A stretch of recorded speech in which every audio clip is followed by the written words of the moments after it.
As pessoas, elas estão se casando para ver se vai dar certo. E isso já é pecado.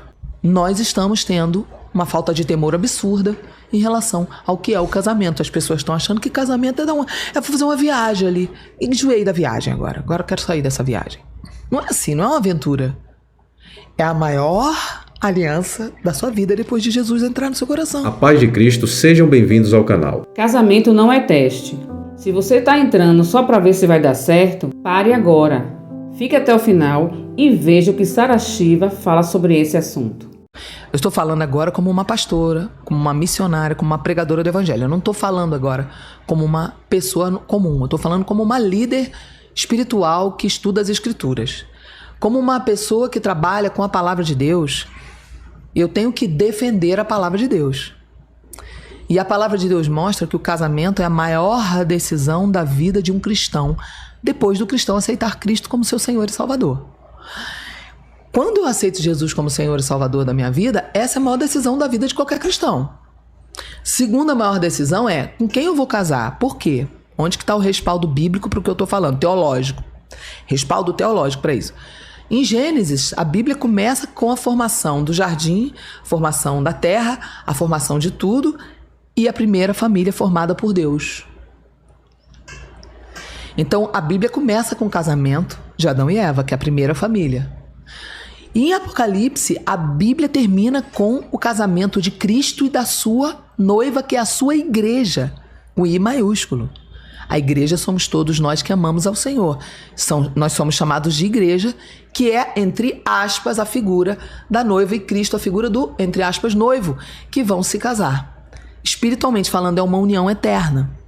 Por que Deus escolheu a figura do casamento para simbolizar uma união eterna? Paulo, em 1 Coríntios capítulo 6, ele fala que o homem, quando se deita com uma mulher, se torna um só corpo, uma só carne. Não é só corpo físico, é espírito, alma e corpo. E aí, ele fala isso no verso 16. No verso 17, ele fala, assim também a gente se torna um com o Senhor. A mesma palavra une no verso 16, que significa relação sexual, no verso 16 de 1 Coríntios capítulo 6, verso 16, é a mesma palavra que significa une espiritualmente no verso 17. 2 versículos.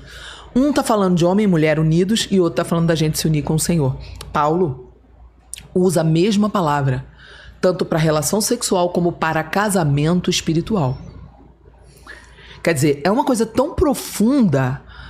As pessoas que são pelo menos cristãs, né? Ah, não sou cristão, sou ateu. Beleza, sua vida, suas escolhas. Mas o escândalo para mim, a vergonha para mim, é que essa estatística inclui cristãos. Essa não é uma estatística só de pessoas incrédulas. Essa estatística inclui as pessoas que creem em Cristo. Então você não pode casar para ver se vai dar certo. Casar para ver se dá certo, essa mentalidade é a grande causa de muitos divórcios hoje em dia. Prometem até que a morte nos separe, mas na primeira dificuldade querem sair. Se você entra no casamento com o pensamento, se não der certo eu separo, então você já está se casando com a porta de saída aberta. Em Mateus 19,6 diz assim: assim eles não são mais dois, mas uma só carne. Portanto, o que Deus uniu, não separe o homem. Eclesiastes 5, do versículo 4 ao 5 diz assim: quando a Deus fizer algum voto, não tardes em cumpri-lo. Melhor é que não votes, do que votes e não cumpra. Casamento é renúncia, é construção. Casamento é feito com duas pessoas imperfeitas, que decidiram caminhar juntas com Deus no centro. Não é sobre sentir, é sobre decidir. Um dia você vai discordar, se frustrar, se calar. E é aí que o amor, em forma de escolha, precisa entrar. Para isso existe um namoro, uma amizade antes do namoro, um noivado. Aí você vai ver se vai dar certo. Só que acabou o temor, não tem mais ensino sobre isso. As pessoas estão brincando com o altar de Deus. Você não pode subir no altar de Deus, seja o padre, seja o pastor que vai te casar ali, o sacerdote, e no juiz e no religioso. Você não pode subir ali diante do altar de Deus dizendo: ó Deus, eu vou ver se vai dar certo aqui. Você não pode fazer isso. Quando você estava casando com ela, você estava jurando para ele fidelidade a ela. Ela estava jurando para ele fidelidade a você. Se essa aliança for quebrada, primeiro está sendo quebrada com ele. Depois com ela. Você entendeu? Esse temor, esse entendimento, ele se perdeu. Nós não vemos mais esse ensino. Esse ensino, ele vem depois que casou. Depois que casou é tarde demais. Esse ensino tem que ser dado para os nossos adolescentes, na igreja, na nossa sociedade. Nós temos que ensinar, seja igreja católica ou evangélica, não interessa. Nós temos que ensinar e bombardear os nossos jovens, nossos adolescentes. Por quê? Porque é o único jeito de daqui a 10, 20 anos, a gente não está com essa mesma estatística. Quer dizer, significa que no nosso meio religioso, cristão, nós estamos tendo uma falta de temor absurda em relação ao que é o casamento. As pessoas estão achando que casamento é fazer uma viagem ali. Enjoei da viagem agora. Agora eu quero sair dessa viagem. Não é assim, não é uma aventura. É a maior aliança da sua vida depois de Jesus entrar no seu coração. É a maior decisão, a pessoa com quem você vai jurar para Deus. O casamento é um juramento. Você jura, Deus, eu estou fazendo uma aliança contigo por essa pessoa. Cadê o temor? Isso resgata, se a gente entender isso, isso resgata a fé, resgata a coragem dos homens de formar família. Se você é um homem, qualquer amigo seu solteiro, você sabe o que eu tô falando, qualquer amigo seu solteiro que tá sem fé, se ele começa a ir pra igreja e começa a conhecer mulheres de honra, dignas, confiáveis, o cara começa a recuperar a fé. Poxa, então peraí, então não tá destruída a família. Então há uma esperança. Sim ou não? O outro casou, fez de tudo, foi um marido maravilhoso, a mulher trai. O cara surta. Bom, peraí, cara, o que te faltava? Eu já vi vários casos, eu vi de um meme, né, assim, um viral, né, não é nem meme, viral desses aí de internet, que era o cara chorando, dizendo, não faltava nada, ela tinha tudo, o cara desabafando na internet que a mulher tinha traído. Então, como é que é a natureza masculina, né? O homem, ele pensa assim, né, a natureza de vocês, homens. Cara, se eu tiver com a barriguinha cheia, vida sexual em dia, estável, as contas pagas, eu tô feliz. Aí vocês projetam isso nas mulheres, achando que a mulher é igual a você, entendeu? A mulher não é assim, nós temos uma montanha-russa emocional todo mês. Certo. Nós temos necessidades diferentes. Por exemplo, mulher precisa falar. Então, o segredo, por exemplo, do casamento, eu dou muito, vamos dizer assim, conselho para casais em off, né? E um dos conselhos que eu dou para os maridos é: pratique ouvir a sua mulher no mínimo 2, 3 vezes semana. 2 vezes semana, pelo menos. Aquela saída para bater um papo e tomar um café. E deixa a tua mulher falar as coisas que estão acontecendo ao redor dela.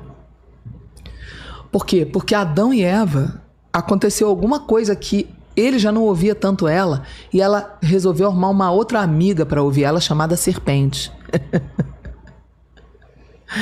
E essa serpente começou a virar amiga confidente dela. Faz sentido. Você, como marido, você precisa ser o ouvido confidente da tua mulher. Muitos homens são treinados assim, ai, não aguenta, ela é muito chata, fala pra caramba. Vai falar pra quem se não for pra tu? E o ato da mulher botar pra fora e falar é uma necessidade. Se a mulher não tem isso em você, vai comprometer o desejo sexual dela, vai comprometer a estabilidade emocional dela. Isso que eu tô te dando aqui é uma aula sobre a mente feminina. Tem homens que nunca na vida realizaram que o que eu tô falando aqui é uma aula sobre como a mente feminina funciona. O homem precisa saber. Cara, eu quero namorar, quero ter uma mulher, quero ter uma família. Você tá preparado pra ter uma mulher?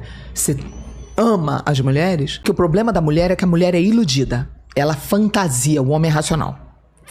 Então, 99% das mulheres, elas fantasiam quem o homem é. E o homem, quando ele quer a mulher, ele fica cego. Então ele faz jogo que ela quer. O que você gosta? Aí a mulher, eu gosto de uma sorvete pistache. Eu também, eu amo, meu favorito. E às vezes o cara tá dando um tiro no seu próprio pé. Tá. Por quê? Porque ele tá botando uma máscara para possuir aquela mulher. Essa conta vai chegar lá na frente, no divórcio. Porque quem ele fingiu ser vai cair. E ela vai descobrir que ela se apaixonou pela máscara e não por quem ele realmente é. Vou te dar um exemplo disso. Eu tive um relacionamento onde o cara fingiu ser um cara moderno. E o cara era um cara do agro. Eu não sou do agro, eu amo o setor agro, acho importantíssimo. Mas eu não sou do agro, eu sou uma musicista, eu sou uma escritora, eu sou uma pessoa que eu gosto da cidade grande. Eu gosto, se eu pudesse, eu morava aqui na Paulista. Eu gosto do ônibus passando. Eu não gosto de morar em fazenda, não suporto. Acho lindo fazenda pra passar um final de semana rápido, quero logo voltar pro barulho dos ônibus, dos carros. É o meu gosto. Aí eu comecei um relacionamento com um cara achando que o cara era igual a mim. E o cara, interessado em mim, fingiu. Ele fingiu gosto musical. Música eletrônica, rock, não sei o quê. E eu, pô, cara moderno que nem eu. Depois que a gente começou a se relacionar, a gente chegou a morar junto.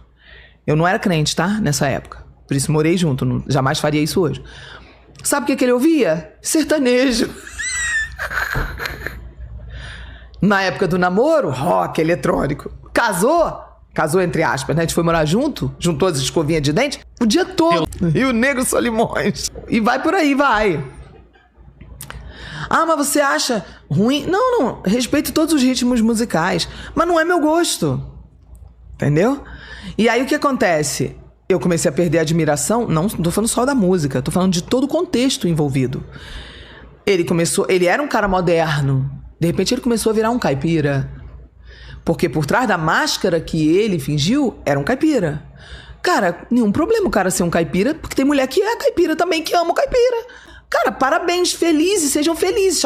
Chapéuzão de cowboy maneiro. Não é o meu estilo. Não é meu estilo. Eu já gosto do cara executivo, eu gosto de um terno do Armani, entendeu? Eu gosto de um cara vestido de um terno. Eu já sou outra pegada. Entendi. É o meu gosto. Só que aí, de repente, o que acontece? Qual é o espaço que você abre? Você abre que o tempo todo eu tava com caipira e de repente passava um cara gato pra caramba, me dava um olhadão, um cara num ternão. E aí que eu começava a me questionar. Eu nunca traí, tá? Sempre fui fiel. Eu sempre tenho... É do meu caráter a lealdade. Só que... E mesmo quando eu era do mundo endemoniada, tá? Não é do meu caráter trair. Mas, preste atenção. Eu percebia que eu já não tava tão interessada. Eu percebia que eu não admirava. Quer dizer, por que eu tô achando bonito um cara de fora e não tô admirando o meu? Milhares de mulheres, por serem sonhadoras, o quão elas são sonhadoras, somado com o quão o cara quer possuí-la, o cara finge ser o que ela quer que ele seja pra ter ela a qualquer custo, e ela tá doida pra se fantasiar, porque ela doida pra se iludir, pra fantasiar, porque ela quer tanto ter um romance. É a fome com a vontade de comer, vai dar uma meleca isso, pra não falar uma palavrão. Isso vai dar uma meleca que a gente não tem ideia. Por quê? Eu quero tanto viver um romance. Tá iludida. E o cara, quero dar uns pega nessa menina. Deixa eu ver tudo que ela gosta, que eu vou fazer de tudo pra ela querer ficar comigo. Sim. Só que aí, quando você vai morar numa casa, entre quatro paredes, ali dentro de uma família, isso não sustenta. Quem é que você é realmente é o que sustenta. Então, mas se você entende que casamento é sacrifício, perdão, fé, companheirismo e obediência à palavra, então você está no caminho certo. Reflita, você está preparado para viver um relacionamento com aliança verdadeira? Está pronto para orar, perdoar, ceder e permanecer? Se essa palavra falou com você, se inscreve agora no canal e deixa um like. E compartilhe esse vídeo para abençoar outros casais e outras pessoas que estão pensando em se casar. E logo abaixo, na descrição, tem um link de todos os e-books que vão abençoar o seu relacionamento. Deus te abençoe e até os próximos vídeos.